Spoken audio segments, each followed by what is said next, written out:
السلام علیکم۔ 18 جون 2024 کو سیالکوٹ ایئرپورٹ میں ایک بہت ہی ظالمانہ قسم کا واقعہ رونما ہوا ہے، اور ایک یتیم نوجوان ایک امیگریشن آفیسر کی فرعونیت کا شکار ہوا ہے۔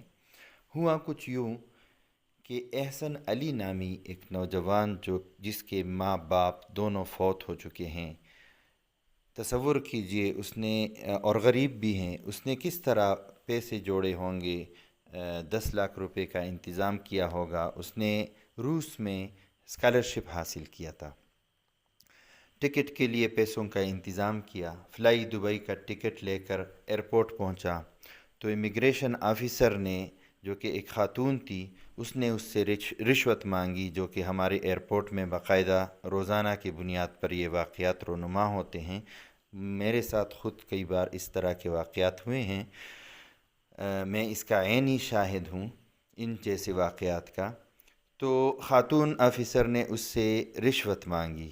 اس نے کہا کہ میرے پاس تو آپ کو دینے کے لیے کچھ بھی نہیں ہے، کیونکہ میں یتیم ہوں اور غریب بھی ہوں۔ امیگریشن آفیسر کو جب رشوت نہ ملی، اس نے بہت کوشش کی کہ کاغذات میں کچھ کمی ڈھونڈے۔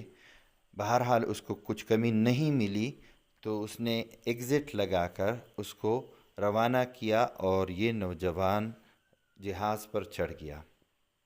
بعد میں امیگریشن آفیسر سوچتی رہی کہ میں کون سا بہانہ کر کے اس نوجوان کو، جس نے مجھے رشوت نہیں دی ہے، اس کو آف لوڈ کر دوں۔